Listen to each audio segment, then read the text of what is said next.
Le rendez-vous économique, mesdames, messieurs, pour parler cette fois-ci d'une monnaie dont l'émission ne nécessite pas de banque centrale. Elle présente assez d'avantages, peu d'inconvénients. Nous allons en parler plus en détail avec notre invité de cette série, Enoch Adja, président de la communauté de la crypto-monnaie TBC au Bénin. Alors bienvenue Monsieur Adja, bienvenue sur ce plateau. Merci madame. Un plaisir de toujours vous retrouver. Alors nous sommes au lendemain de l'acte définitivement pris que la monnaie ECO verra le jour d'ici juillet 2020. Avant d'entrer dans le vif du sujet pour parler aujourd'hui, comme annoncé, de la crypto-monnaie, dites-moi en tant que président de la communauté de la crypto-monnaie TBC, faisant le combat pour l'usage de la crypto-monnaie, quel est votre sentiment? Je vous remercie pour cette question. Elle est d'ailleurs d'actualité dans la zone franc CFA et j'avoue que ça me fait mal. Ça me fait mal de savoir que nos chefs d'État africains continuent derrière cette monnaie qui ne nous cause que du tort.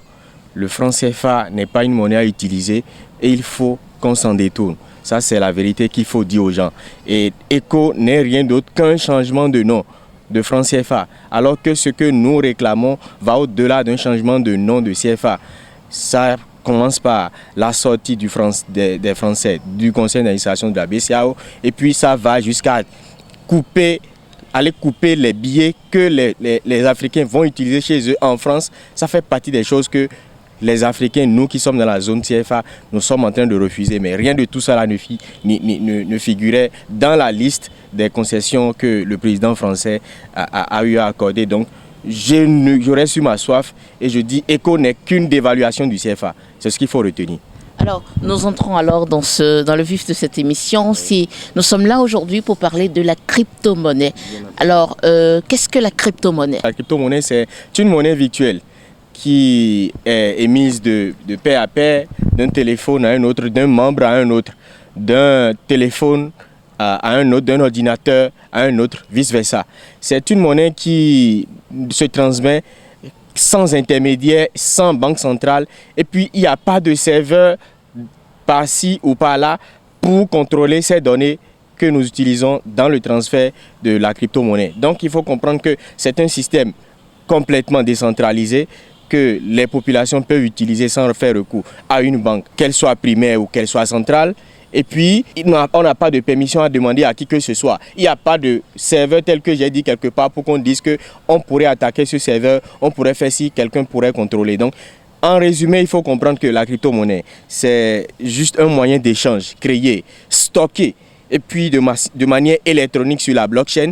Je l'ai eu à expliquer dans notre dernier, voilà exactement. Et puis ça repose sur des techniques de cryptage, de contrôle de création d'unités monétaires et la vérification des transferts. Donc il faut retenir fondamentalement que la crypto-monnaie ne nous amènera jamais à une situation économique où nous allons assister à de l'inflation. Le nombre de pièces est contrôlé, les transactions sont vérifiées et tout va normalement. Parlez-nous un peu du fonctionnement de la crypto-monnaie. Comment est-ce que ça marche? La crypto-monnaie, il faut reconnaître que elle a vu le jour suite à la naissance d'une technologie dont j'avais parlé dans notre précédente émission, qui est une technologie révolutionnaire qui nous fait transférer la crypto-monnaie. Donc, il faut comprendre que vers la fin des années 2008, un monsieur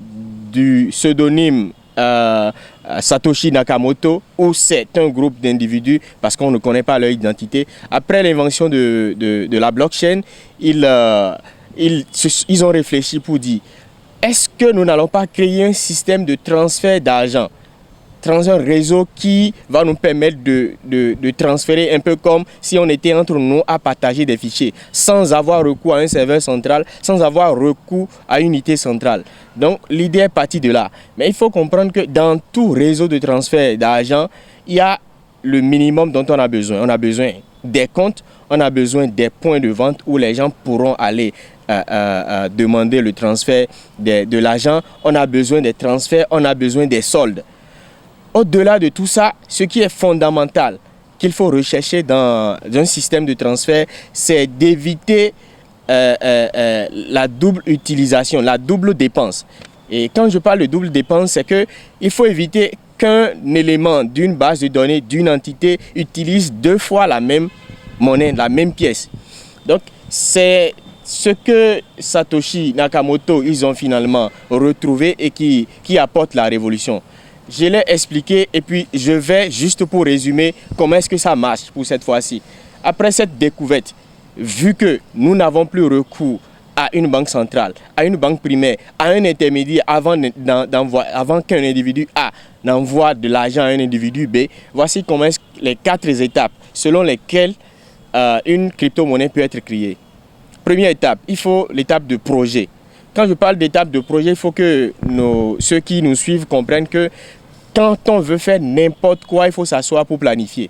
Donc, d'où je parle de première étape qui est l'étape de projet.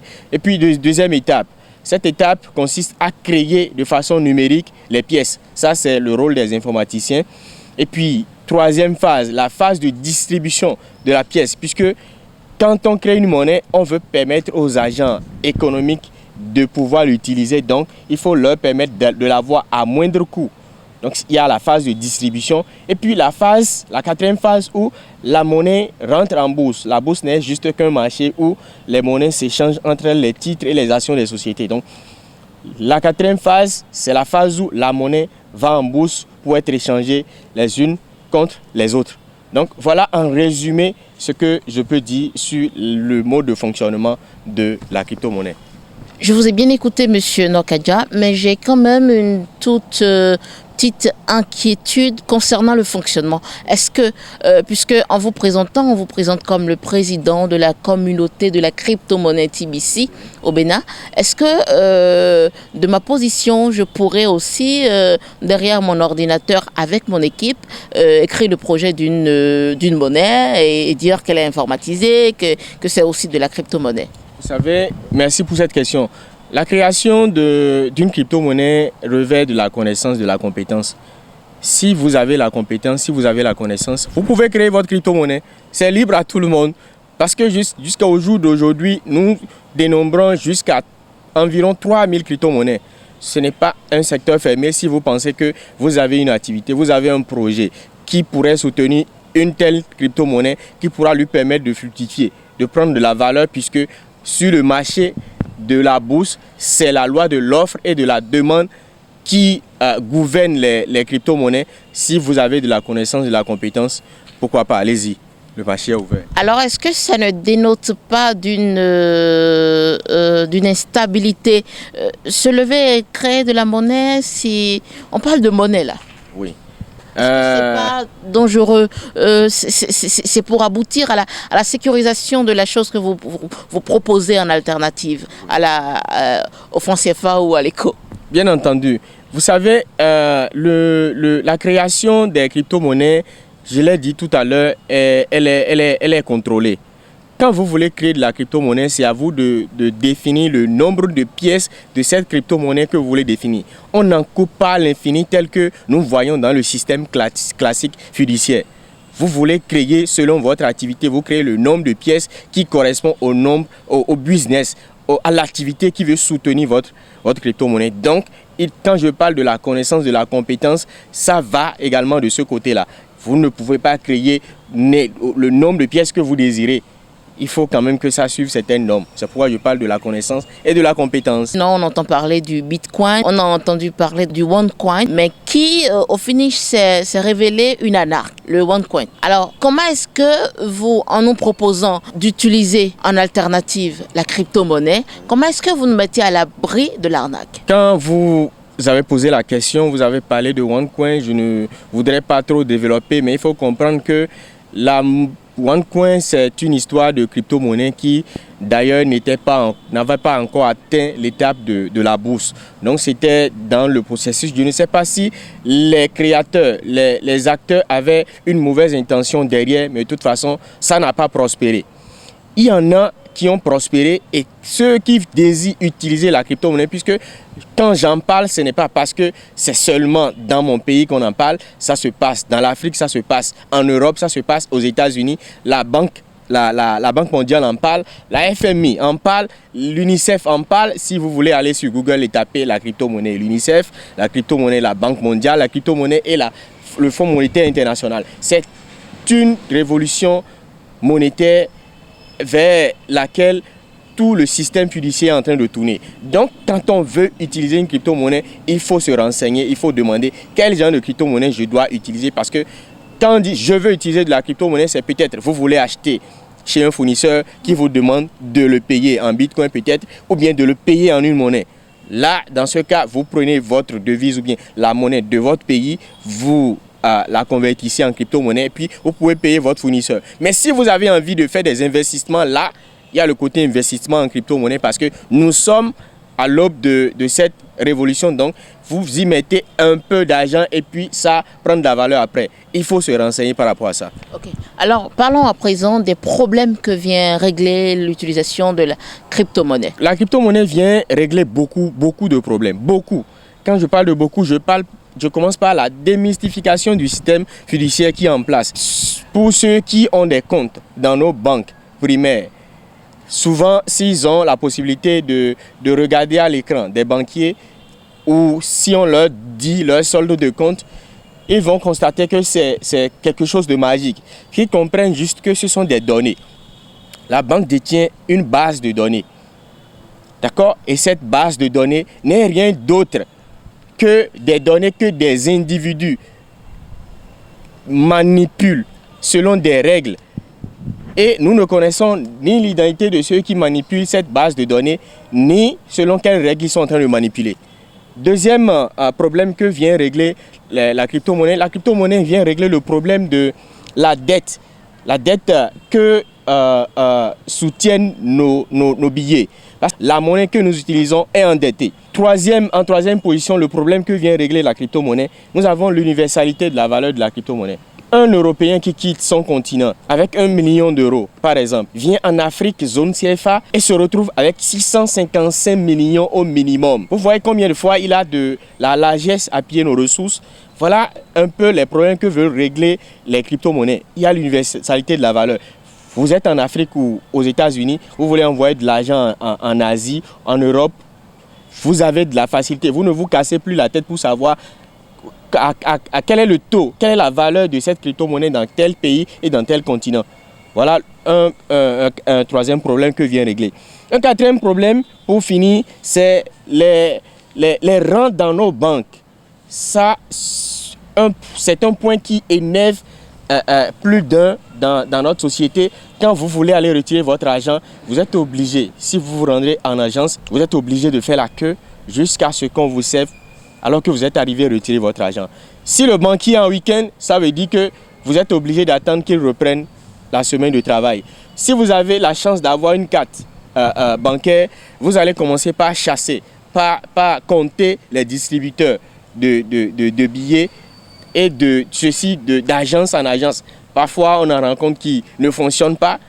Je suppose peut-être que vous avez votre enfant qui est en crise et vous avez besoin d'argent. Nous ne voulons pas souhaiter le pire, mais voilà un peu les problèmes que viennent régler les crypto-monnaies. Des problèmes que viennent régler la crypto-monnaie, nous allons parler du niveau de sécurité de cette monnaie que vous nous proposez. Merci beaucoup. Le niveau de sécurité, je vais l'associer peut-être avec les forces de la crypto-monnaie. Et je les classifie en deux. Il y a le niveau transactionnel et le niveau monétaire. Quand je parle de niveau transactionnel concernant les transactions, quand on fait une transaction en crypto-monnaie, tant que ce n'est pas encore validé, tout est possible. Mais dès que c'est validé, le système valide le transfert que vous avez effectué, plus de retour en arrière. Vous n'avez plus la possibilité d'annuler le transfert. Mais ça, c'est une faiblesse. Non, ça, ce n'est pas une faiblesse parce que pourquoi est-ce que vous voulez annuler la transaction? Partons de là d'abord. Parce que ça demande beaucoup de confirmation avant que vous n'envoyiez le montant à l'adresse à laquelle vous voulez envoyer. Peut-être que j'ai mis un 0 de trop. Mais vous avez mis un 0 de trop, le système vous demande si vous voulez reconfirmer le montant que vous avez écrit. Et il y a 3 phases comme ça pour la plupart des crypto-monnaies où le système vous demande par 2 fois ou 3 fois si c'est ce que vous voulez faire. Et vous confirmez. Si vous confirmez et qu'après vous avez l'intention d'annuler là, on vous pose la question, quelle est l'intention qui vous anime? Parce que vous avez validé, c'est ce que vous voulez envoyer.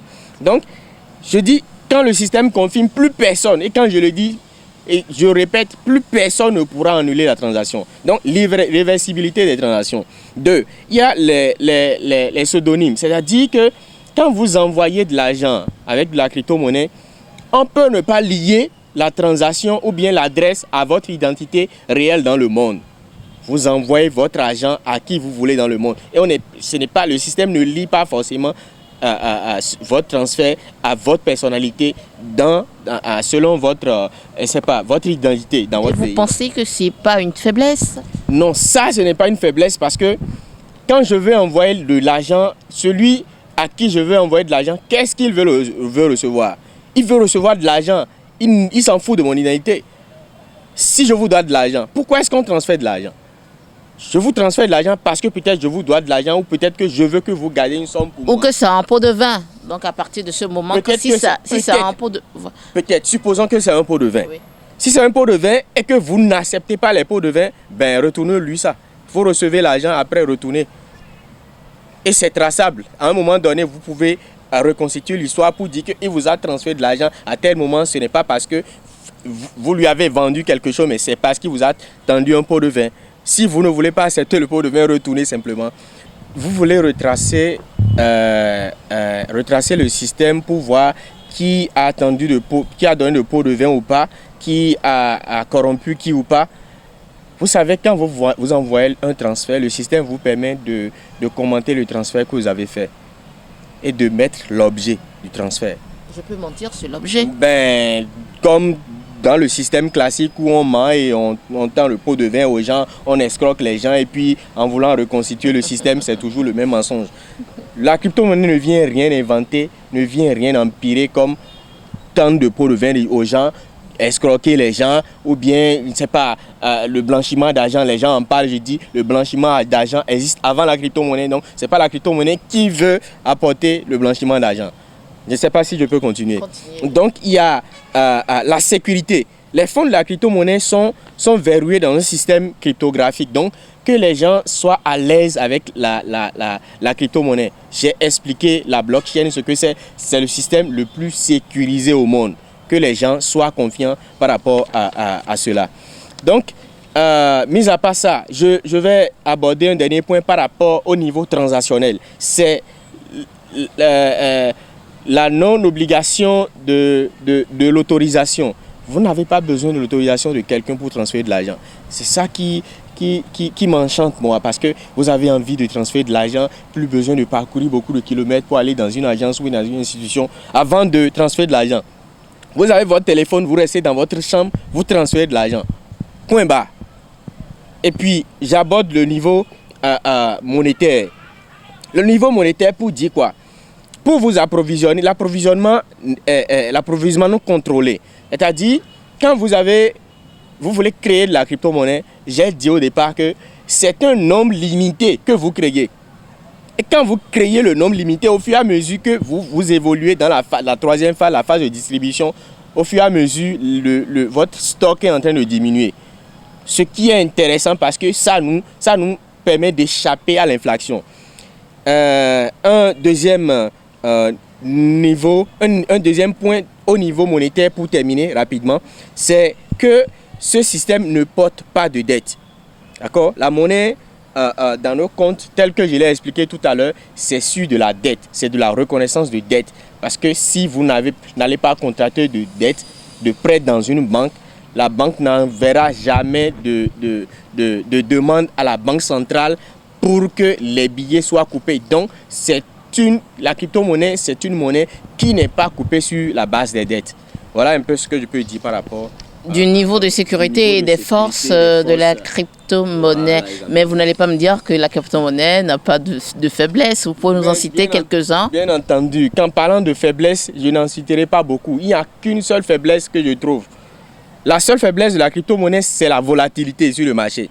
Parce que j'ai parlé de la quatrième phase qui est la phase d'entrée en bourse des crypto-monnaies. Donc, quand ça va sur le marché, ça subit une loi de l'offre et de la demande. La loi de l'offre et de la demande, pour ceux qui ne comprennent pas rapidement, quand les gens sont nombreux à s'intéresser à quelque chose, la chose prend de la valeur. Quand on s'y intéresse moins, la chose perd de la valeur. C'est ce que ça veut dire, la loi de l'offre et de la demande. Donc, la seule faiblesse des crypto-monnaies aujourd'hui, c'est leur volatilité. Parce que vous pouvez avoir votre actif en crypto-monnaie et puis, du jour au lendemain, ça baisse de valeur. Là, il y a un problème. Donc, ce qui va peut-être nous amener à revenir sur une crypto-monnaie spécialement qui corrige le problème. Et puis, je trouve un second point qui peut-être est une faiblesse temporaire. Je dis bien temporaire. Parce qu'il s'agit de la non-confiance des populations aujourd'hui en la sécurité, en la haute sécurité de la blockchain. Donc, ce n'est que temporaire. Tant que nous allons continuer à expliquer aux populations que la blockchain, c'est un système hautement sécurisé et que nous n'avons plus de soucis à nous faire en adoptant massivement la crypto-monnaie, ce serait un niveau, c'est-à-dire ce serait le jackpot qu'on aurait gagné. Avant de parler des espoirs de cette monnaie pour le continent noir aujourd'hui, dites-moi comment est-ce qu'on peut investir avec la crypto-monnaie? Est-ce que le modus operandi est le même? Merci beaucoup. J'ai parlé du volet investissement de la crypto-monnaie. Quand tu parles de l'investissement, comme exemple simple, vers les années fin 2008, le Bitcoin a été créé. Sa valeur était pratiquement à moins de 1 franc CFA. Aujourd'hui, si vous allez sur l'Internet, vous vérifiez la valeur du Bitcoin, vous allez avoir environ 5 millions de francs CFA, juste dans l'intervalle de 10 ans. Ceux qui avaient juste ou se sont juste sacrifiés, ne serait-ce que 5 000 le plat de Moyo et ils sont allés investir les 5 000 francs dans la crypto-monnaie, ils auraient eu, si je suppose que une pièce de Bitcoin était à 1 franc CFA, ils auraient 5 000 pièces de Bitcoin aujourd'hui dont l'unité vaut 5 millions de francs CFA. Je ne sais pas si vous faites un peu le calcul pour voir si ça ne vous fait pas 5 millions de francs CFA fois 5 000. Donc c'est beaucoup d'argent. L'investissement dans la crypto-monnaie n'est juste que acheter les pièces d'une crypto-monnaie quand la valeur est encore faible. Parce qu'au début, quand vous créez votre crypto-monnaie, la valeur est tellement faible. Vous avez la possibilité d'avoir beaucoup de pièces. Et puis avec les activités, avec les transactions, la monnaie prend de la valeur, vous en avez à gagner. Alors parlons maintenant de l'espoir que la crypto-monnaie donne aujourd'hui à un continent en pleine expansion. Ah oui, ce volet m'intéresse beaucoup au-delà du fait que nous voulons sensibiliser les populations africaines à adopter la crypto-monnaie, à oublier cette lutte qui consiste à demander aux chefs d'État de plaider afin que les banques centrales dans nos pays, dans nos zones économiques africaines, soient dirigées dans l'intérêt des pays africains. Nous sommes fatigués de cette lutte, donc notre sensibilisation, c'est de leur demander, d'accord, qu'ils vous souviennent qu'on a eu une indépendance nominative. Je l'appelle nominative parce que ça a été seulement de bouche. Le reste, ils ont donné un cadeau, ils ont gardé la corde. Donc je dis afin que des devises qui ne requièrent l'autorisation de qui que ce soit avant d'avoir une valeur transactionnelle existent, vous ne voyez pas que c'est une joie pour nous d'avoir de la monnaie qui ne requiert pas l'autorisation de qui que ce soit avant d'avoir de la valeur. Deuxième point, on n'a plus besoin de supplier nos chefs d'État en Afrique pour qu'ils plaident en faveur d'une gestion de nos banques centrales. Je l'ai dit tout à l'heure, dans nos intérêts. C'est fini les coubettes. Nous allons à la crypto-monnaie. Nous n'avons rien contre leur système parce que nous l'avions dit à l'entame. Le ECO, ils ne nous ont pas consulté avant de décider.